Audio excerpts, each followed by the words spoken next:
এই মার্কেটের যত দোকানদার আছেন তাদের জন্য আমার পরামর্শ,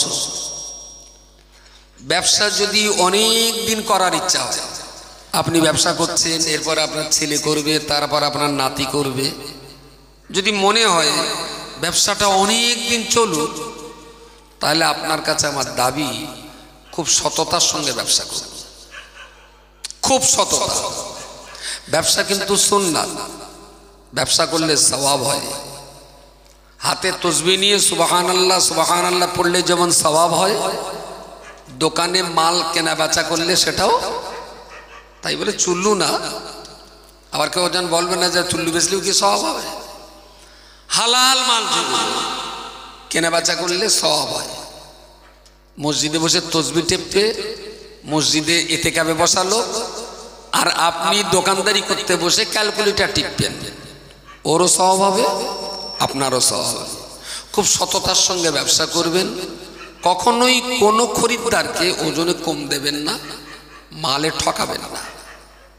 রুজির মালিককে আপনি তো রুজি কেড়ে নিতে পারবেন না, বলেন, তাহলে সামান্য 1 গ্রাম কম দিয়েও বা কি হবে, আর অতিরিক্ত 2 টাকা মানুষকে ঠকিয়েও বা লাভ কি হবে। কখনোই ঠকাবার চেষ্টা করবেন না, মিথ্যা থেকে বাঁচবেন। আমার চোখে দেখা কিছু লোক আছে, হঠাৎ দেখি আইসক্রিম বিক্রি করেছে, আমি বলি ভাই তুমি সে ঝাঁটাঘাটি করে, তাহলে তো ভাই সে ওতে আর লাভটা ঠিক হচ্ছে না বললে আবার আইসক্রিম ব্যবসা করেছে, তা ভালো আসলে একটু আইসক্রিম দেয় খাই। ও মা বছরখানেক পরে সেদিকে ভাঙা কড়া ভাঙা করছে, আমি বলি কী ব্যাপার, তাহলে ভাই সে বাক্স ফুটো হয়ে গেল, তাই আর যায়নি, এখন ভাঙা কড়া ভাঙা করেছে, তা কুড়ো খাও ভালো। সে আবার কিছুদিন পরে দেখি আন্ডা আছে, শালা তো সে আইসক্রিমওয়ালার গলা পেনা ডিম ব্যাগকারি। তার মানে 6 বছরের ভেতরে 12 বার ব্যবসা পাল্টায়। তার মানে একজনের কাছ থেকে টাকা নিয়ে ঝাঁটার কাটি নিয়ে তার দিত, ওরে 2000 টাকা মেরে দেওয়া যায় না। আইসক্রিম বিক্রি করবে বলে ওর কাছ থেকে 1500 টাকা নেবে, 6 মাস অ্যাক্সিডেন্ট করে ওর কাছে আর যায় না। ভাঙা কড়া ভাঙা যে মহাজনের কড়া ভাঙা দেয় তার কাছ থেকে 2000 টাকা নেয়, ওটাতে শেষ করে তারপর ওরা ডিমি ব্যবসা করে। এই সমস্ত চিটাররা 6 বছরে 70 বার ব্যবসায় পাল্টায়। বসিরহাট রবীন্দ্র বসনালয় মনে আছে, সেই একটা বুড়ো বসে থাকতো কাপড়ের দোকানে, কত বছরের ব্যবসা বলুন তো। ওই শৃঙ্খলাত স্টোর্স, সেই যে বুড়োটা, আমার তখন 12-13 বছর বয়স, ওনাটা বুড়ো থাকতো মাথায় পাগড়ি বেঁধে, মনে পড়ে আপনার? সে বুড়ো চলে গেছে, ব্যবসা কিন্তু ছুটিয়ে চালাচ্ছে বংশের পর বংশ।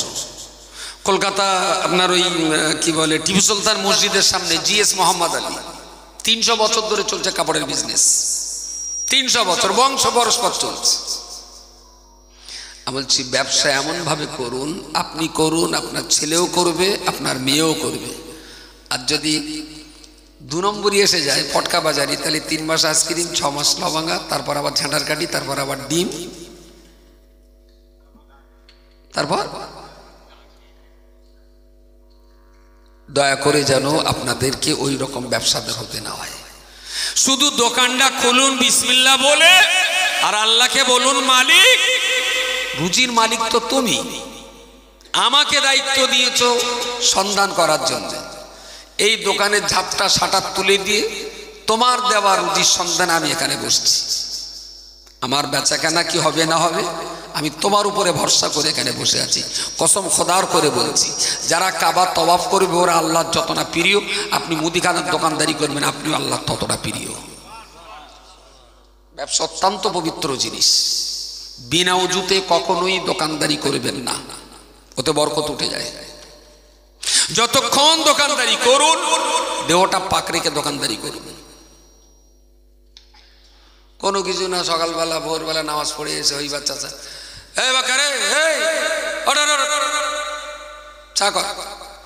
বক্কার উঠে হাত দোমানা মুখ দোমানা, একটু চা দিলে ওটা গ্যাস দিলে।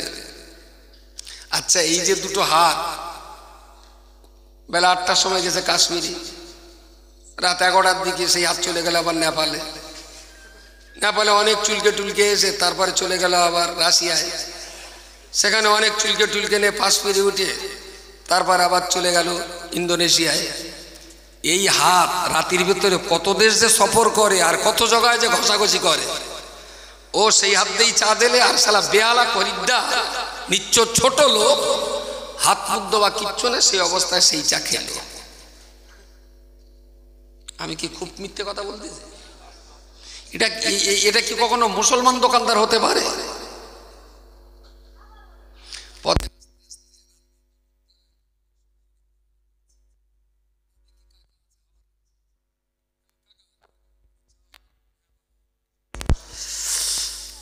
চাচা কাকা হাঁসটা ধরিয়ে দেয়, এবারে সে একটা খেজুরির পাতার ঝাঁটা ওই দিয়ে কাকাটা চা যাও বাবা।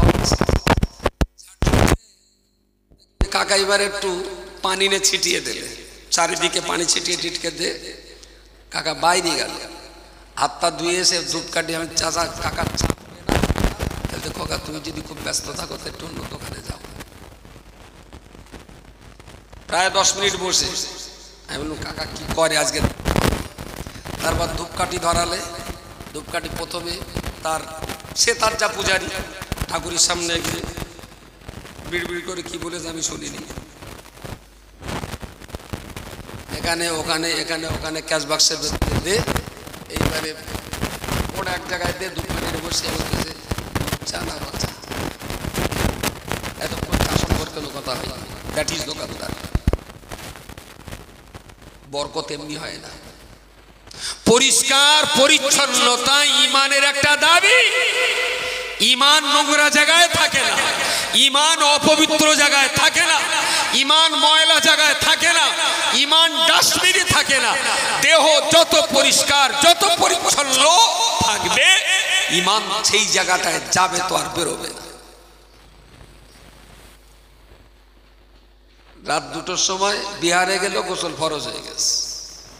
ভালো হয়েছে, তুই গা হাত পা ধুয়ে আবার ঘুমো।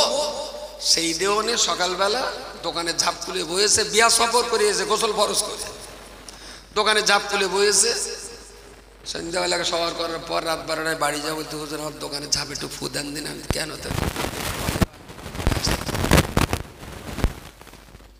ওরে আমি কেন, কাবার ইমাম ওখানে ফু যদি মেশিন দেও দেয়।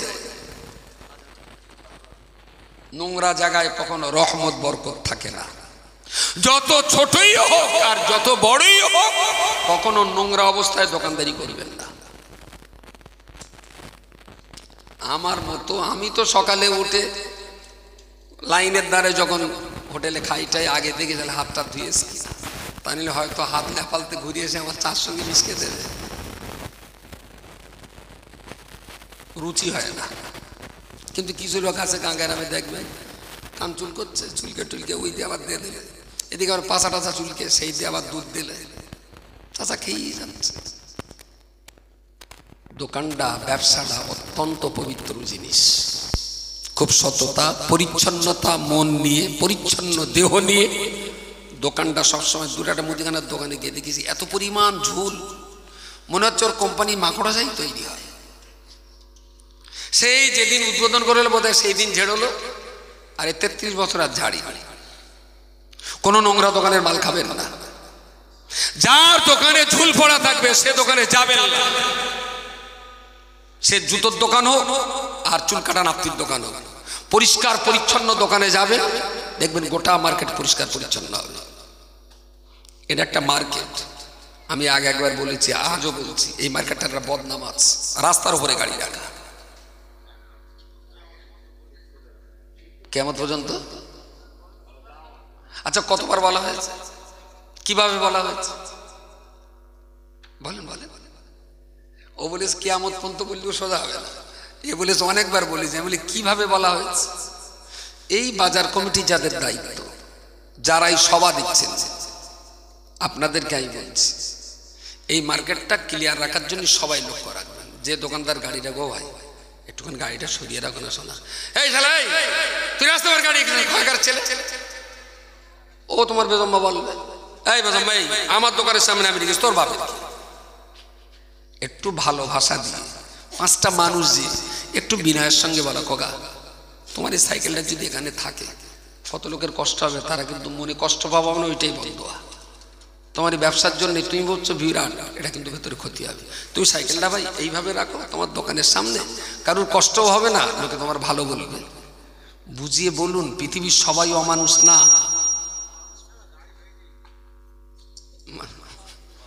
আচ্ছা, এবছর যা বিয়ে হয়েছে, ছেলের বিয়ে বেশি না মেয়ের বিয়ে বেশি? তাহলে তুই বললে কি করে মানুষ ছাড়া গাড়ি বেশি?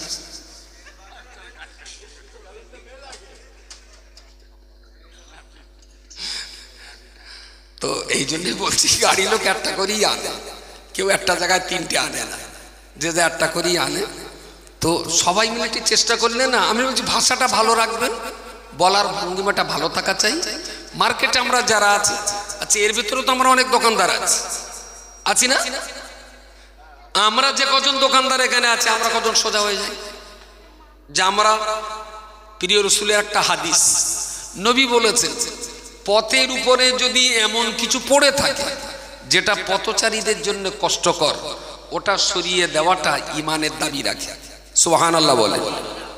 একটা ইট মাঝখানে পড়ে আছে, কারো সাইকেলে বেঁধে যেতে পারে, ধরে সাইডে দিলাম। নবী বললেন ওর নামাজ কালাম হজ জাকাত দেখো না, ও যে ইটটা ছড়িয়ে দিয়েছে জনগণের উপকার করেছে, এটা দেখে তুমি বিশ্বাস করো লোকটার ইমান আছে। এটা ইমানের একটা দাবি। তো আমি যদি সাইকেলটা মাঝখানে রাখি, লোকের কষ্ট হবে, তাই না? তাহলে আমি কি রাসূলুল্লাহর রুহানি দোয়া পাবো বলে মনে হয়? ইসলামের তো একটা আধ্যাত্মিকতা আছে, একটা আধ্যাত্মিকতা বলে যে বিষয় তো একটা আছে, তো সেটা থেকে আমি মাহরুম হব। আমরা যারা দোকানদার আছি সবাই চেষ্টা করব সবসময় পথচারীর পথটা খালি রাখা। তো প্রত্যেকে আমার একটু একটু সামলে গেলে দেখবেন আপনাকে দেখে দেখে আর দুটো লোক সামলে যাবে। আর যদি আমরা সবাই অবহেলা করে ছেড়ে দিই, তাহলে আরো ক্ষতিগ্রস্ত হবে। একটা বদনাম আছে এই মার্কেটে, এটা যেন আগামী দিন না হয়। প্রচুর মার্কেটে ঘুরি তো আমরা, আল্লাহ গোনা খাতা ক্ষমা করুক। কলকাতার এমন বা অন্যান্য এমন বাজারের ভেতরে ঢুকে গেছি, শুধুমাত্র একটাই গাড়ি দেখলাম, সমস্ত পথচারীরা দুই ধারে জায়গা করে দিচ্ছে, কোনো গাড়ি নেই, শুধু আমার গাড়ি একা। সম্ভবত এটা ওই আমডাঙ্গার ওইদিকে কোনো একটা হিন্দু গ্রামের ভিতরে ঢুকে পড়ে, মার্কেটের ভেতরে দেখে বুঝতে পারছি। কিন্তু আল্লাহর কি শুকরিয়া, একটা লোক আঙুল তুলেন যে তুমি এর ভিতরে কেন গাড়ি ঢোকালে, বকাবকি না, ওরা দেখলাম নিজেরা ওর সাইড দিয়ে দিয়েছে, তাড়াতাড়ি আমার যাওয়ার সুবিধাটা হলো। কিন্তু আল্লাহ গোনা ক্ষমা করুক, এই রাস্তাঘাট বেশি নোংরা, বেশি জ্যাম, এটা যেন যেখানে 90% মুসলিম সেই জায়গাগুলোতেই হয়। আমি জানি না আমার জাতিকে আমি বদনাম করছি কিনা, কিন্তু এটা যেন আমার চোখে পড়েছে। পথচারীদের সুস্থ অবস্থায় যাওয়া আসার জন্য পথ পরিচ্ছন্ন রাখা ইসলামের একটা দিক। আমি কোনোদিন রাস্তার উপরে দাঁড়িয়ে গল্প করব না। বাইক নিয়ে দুটো বন্ধু যদি কথা বলি, আমি পিছ থেকে নিচে দাঁড়িয়ে কথা বলবো, যেন আমার জন্য কারোর হরেন দিতে না হয়।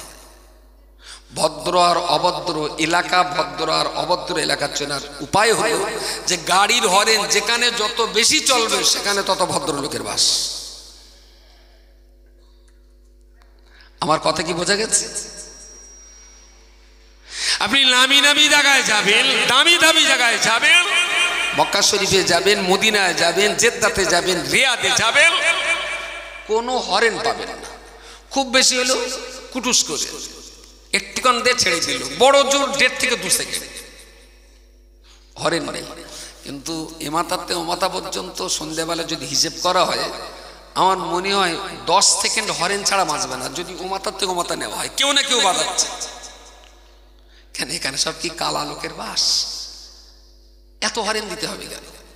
আমি বলছি গাড়ি যখন চালাবেন আপনিও নিজে বেশি হরেন দেবেন না, যত কম। এরাও তো শব্দ দূষণ, হরেন বেশি বাজানোটা এটা মদ্দানি পরিচয় নয়। আমি যেমন বেশি হরেন বাজাবো না, আমিও চেষ্টা করব আমার কারণে যেন অন্যকে বেশি হরেন না বাজাতে হয়। তাহলে আপনার ভাবনাটা আপনি ভাবুন, আমি ড্রাইভার হয়ে ড্রাইভারের ভাবনাটা ভাববো, আবার আমি প্যাসেঞ্জার হয়ে ড্রাইভারের ভাবনাটা ভাববো। আমি যদি মাঝখানে দাঁড়িয়ে ওর হরেন দিতে হবে, দরকার কি? একটু ধারে লেবে কথা বলা। আল্লাহ যেন আমাদের আরো শান্তি, আরো সুন্দর, আরো সামঞ্জস্য সমাজ ব্যবস্থা টিকিয়ে রাখার তৌফিক দান করেন, বলুন আমিন।